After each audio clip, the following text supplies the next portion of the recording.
Welcome to Clarity Fund Podcast. This is Dr. Owen Anderson, and I'm with Dr. Kelly Burton, and we're continuing a series we started. We did a series on advice to young philosophers, and we're continuing in a similar idea about the purpose of the academy, because we've both been in the academy for a few decades now, back from when we started our undergraduate education up to the present, when we're both philosophy professors. And so we're wondering, what is the purpose of the academy? Thanks for being with us, Dr. Burton. Thanks, it's good to be back. Have you noticed this question coming up?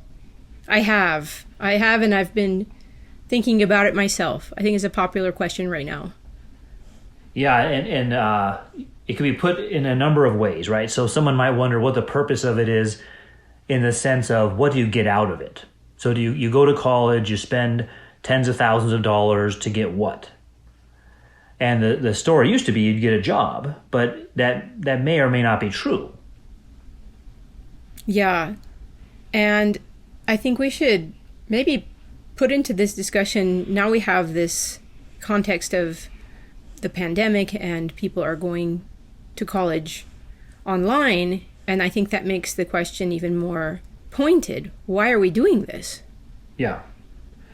Right. So then if you have to keep the story going that, well, you're doing it because you will get a better job when you're done, which again, yes, that might be true. There might be jobs you can get without the college degree. But even then it becomes a kind of work training, job training.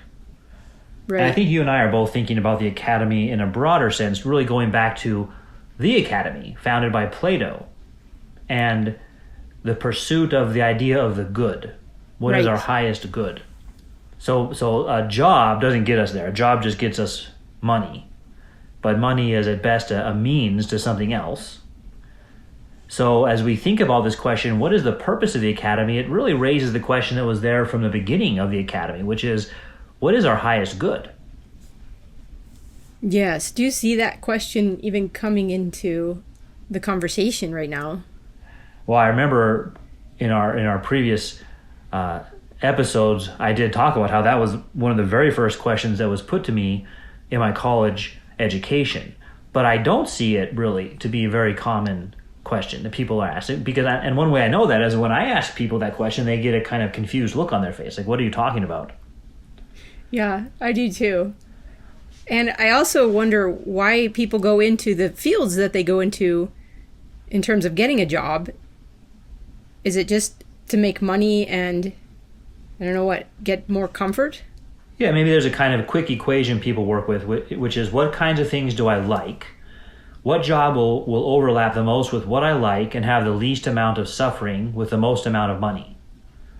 And so you have an equation, that you do something like that in your mind, maybe somewhat consciously, somewhat unconsciously, and you pick one of the majors. Yeah, I think you're right. And I think maybe some people think about making the world a better place. How can I make money and make the world a better place? Whatever that might mean. Yeah, that's a good one. Let's talk about that, because I wonder if that's what the purpose of education is.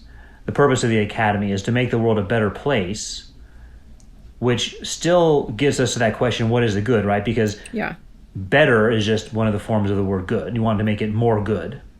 Yeah. So in order to make the world a better place, what does it mean for the world to be a better place? Yeah, in a better place in light of what? Interpretive framework. And that brings us back to education again. Yeah, so I'm expecting or assuming that you've probably been encountering some of the different interpretive frameworks that are being presented as the academy. Yes, I have been.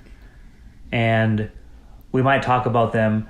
You mentioned the pandemic and some of the turmoil in society right now, and how that raises questions about the purpose of the academy. And it seems like one of the things the academy is used for is used to advance ideas about how to deal with that turmoil. Yes, ideas. That's the key word here. I had this, I don't know, maybe we even had this experience where the academy was about the intellectual life. Maybe I was just imagining it that way, but it doesn't seem like that's what's being emphasized now. Well, maybe tell us what you mean by the intellectual life. Like being exposed to the world of ideas, and how ideas challenge you personally, and how ideas have challenged one another historically. I know this is probably not cool, but I'm a student of the great books, and so are you. And we talk about a great conversation. And the conversation is necessarily about ideas. Yeah. I'm thinking those things are out of favor now. Yeah, no, so that's good. Noticing the intellectual life involves noticing the beliefs undergirding how people live. Yes. And then being able to think critically about those. Yes. And to think critically doesn't mean to think negatively. It might think critically means you think bad things about it. No, it means you're able to test them to see if they're meaningful and if they're true, because not every belief is meaningful or true. Right. And the reason why I asked you about the intellectual life is I have this picture of an Oxford Don he has his robe on and he has spectacles on and he's carrying a copy of Plato. Yeah. And I think and Oxford is a beautiful place that you feel separate from the rest of the world.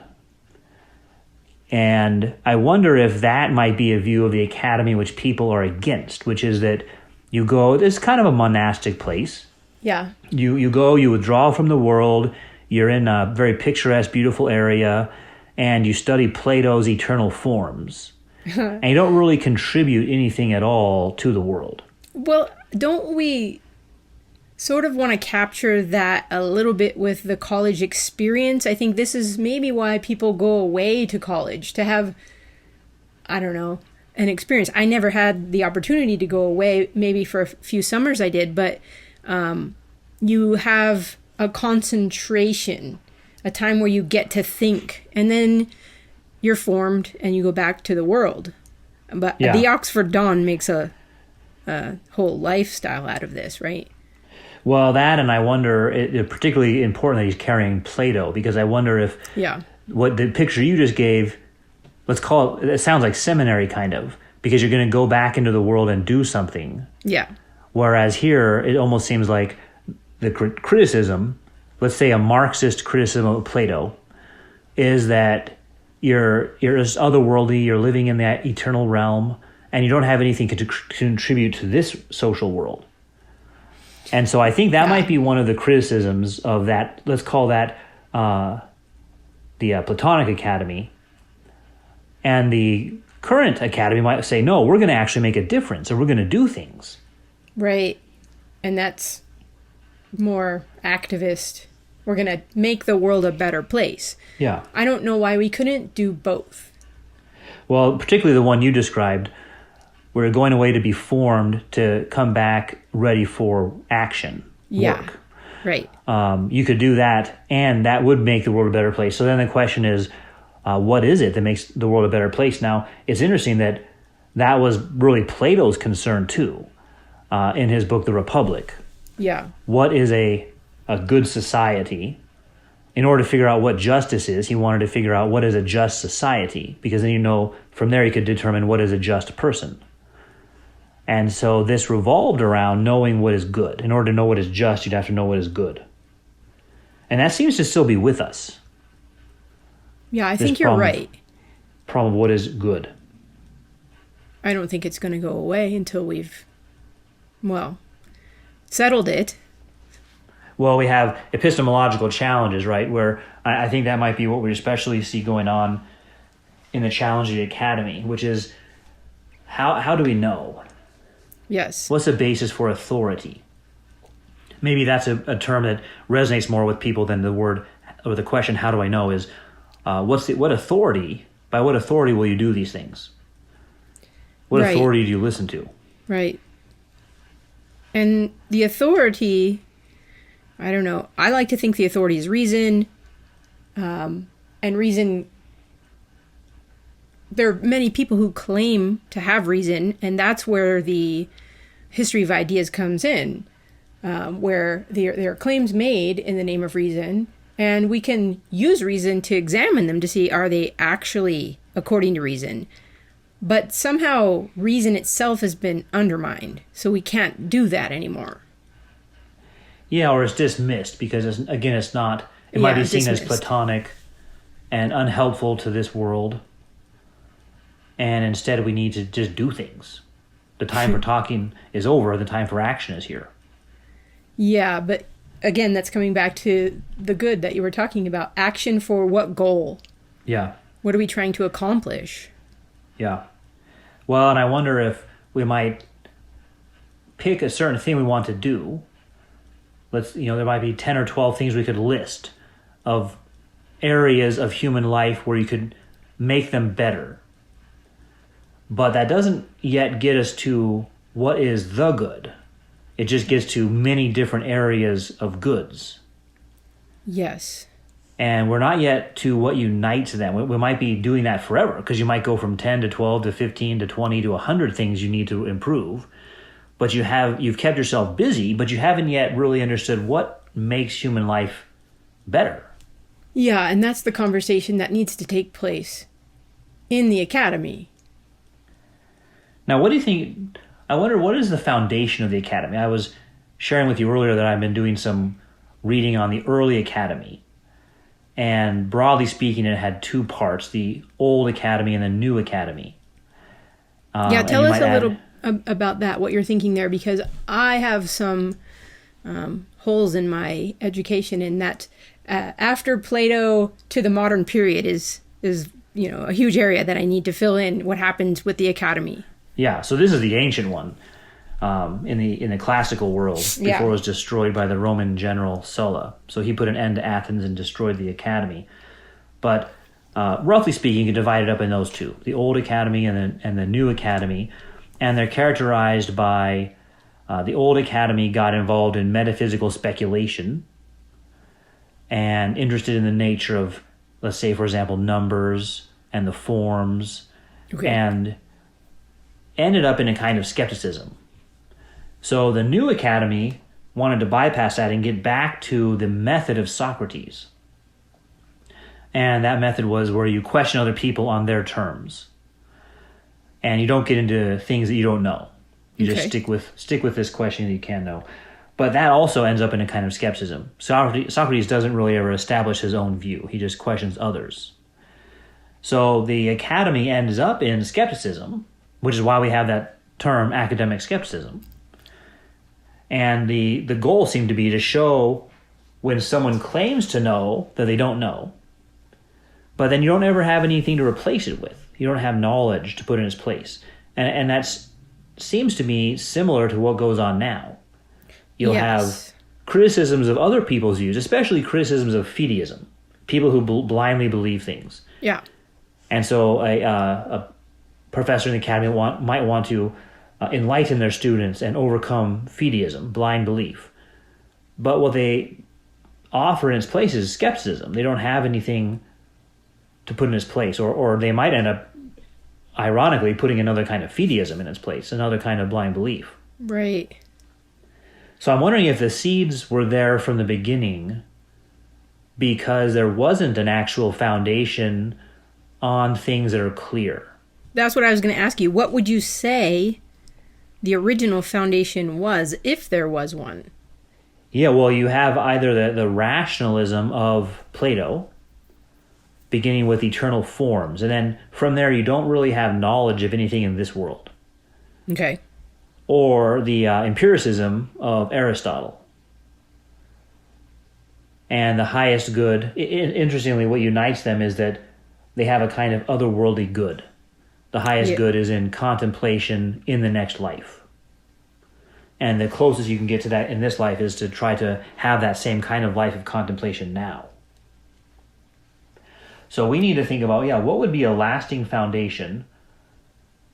You have those two parts. I guess I described three parts. I described an epistemology, how we know, either Platonic rationalism or Aristotelian empiricism. Yes. And then a theory about what is real, and especially a dualistic one, where you have the eternal realm and the world of change. And then a theory of what is good, that the highest good is not in this life, is to be in the next life where you contemplate the eternal realm. Yeah, and so if that's the foundation, you can see why it's rejected. And even into the modern period, they're going to reject various forms of Platonism and Aristotelianism. Yeah, I think there'll be that's what we have to look at and see, is there what foundation knowledge, if did Plato or did Aristotle in starting their schools get to what is clear to reason in order to give this life meaning? No. No, and I think that's why we should not be surprised at the crumbling of the academy. Yeah, the challenges to it. So you have a picture later of Cicero teaching in the ruins of the academy. That's And what I this was almost- envisioning. What? Tell us Yeah. about that. That's what I had in mind. Well, that's why I wonder if you have, it's almost like a metaphor of Rome. Rome living on certain kinds of duties, laws, in the ruins of Athens, but not having its own foundation on which to build. So it's building Yeah. on the crumbling ruins of another place. And Cicero teaching there is a kind of picture of that. And so when I'm thinking about, what do we build on? What do we build the academy on? What foundation? It would have to be that some things are clear to reason. If nothing's clear to reason, then there's nowhere to go from there. Yeah, well, you gave the alternative, skepticism or fideism, and those aren't foundations to build upon. Yeah. And Now, here's something I want to ask you. I've been reading some other things, and a person suggested we have empiricism, rationalism, or dogmatism, or suicide. And they were endorsing dogmatism because it's the only thing that we can build upon. And I'm wondering, has clarity been tried anywhere? Is it true that dogmatism is the only place to build? Yeah, that's a good question. I guess someone might say, a skeptic might say, everyone thinks they start with what's clear, but it isn't. So that's true. It's not enough to think you're starting with what's clear. It would have to actually be clear. Yeah. And when you read through Aristotle, you'll see he often uses that phrase. It is clear that. It is clear that. He uses that all the time. Yeah. And people want to get to that. So, I mean, we want to get to what is clear. So that challenge is not enough to derail the point. Just because a lot of people might think they start with what's clear doesn't prove there isn't anything clear. It means that we got to make sure we do start there. And it certainly doesn't prove that nothing's clear. Right.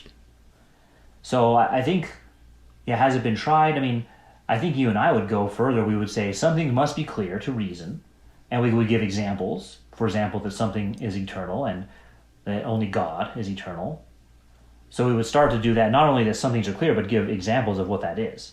Right. And you can even back up and say there are things that are self-attesting that you can't deny, like the laws of thought. Start there. Yeah. And then those give us the means of testing what is clear, and we could build from there. Right. And invite others to find something that's more clear. Right. Well, and I think that's what you and I spoke about before, is beginning with common ground. Yeah. So what you and I are laying out is the foundation for the academy is common ground, and it's on that basis you're able to invite others to participate. Yes. Because that's a really good point. Because if someone denied that, if someone rejected that there is any common ground, or rejected that anything is clear, then there'd be no basis for inviting us to do anything. Yeah. So I think the challenge, though, what you and I will probably be addressing in episodes going further from here is, sure, that stuff sounds kind of interesting, I guess, if you have free time, but we're in a point where we need to get things done. And maybe not all of us have the leisure to sit around talking about what is good and what is reason. We just need to get the world to be better. Maybe. And I think there's something to it. I mean, I think there's something to that, because there is the academic, the dusty old professor picture who has an answer. He kind of has a long-winded answer about everything. There's a caricature, right? Right. So, all right. Yeah, we do want to give answers which are clearly applicable to what we're doing. But we have to begin with asking what the problem even is. If we don't have the problem clearly in mind, then we're not going to be able to give an answer to it.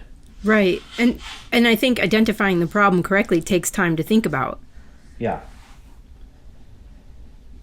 Right. So identifying the problem, and then what you mentioned earlier, seeing, doing the work of critically thinking. Yes. To get before us what ideas are at stake. So someone who says, I just want to change things, may not be aware of their assumptions and what they think they mean by doing things better. Yeah. And also, it may be that the problems that we're having, that we're struggling with, we're suffering under, are because we haven't thought it through, or we lack a foundation. And maybe the suffering itself will get us to think about the problem better. Yeah, that's interesting. The role that suffering plays, right? Yeah. Make us think. I think we should recognize we're in this pandemic. It is a kind of suffering, and many of us are kind of in a timeout. Yeah, I wrote about that, a worldwide timeout. Yeah. To stop and think. Yeah. It'd be too bad if you had a timeout and you didn't use it to stop and think. Right. So, how do we? I think you and I both want to make the world a better place. I do. So how do we do that? That'll be a good question for us as we think about building the academy. What is the purpose and goal of the academy? Sounds like an exciting series. Yeah, I'm glad we can do that together. Yeah, I am too. All right. Thanks for joining us, everyone. Thank you.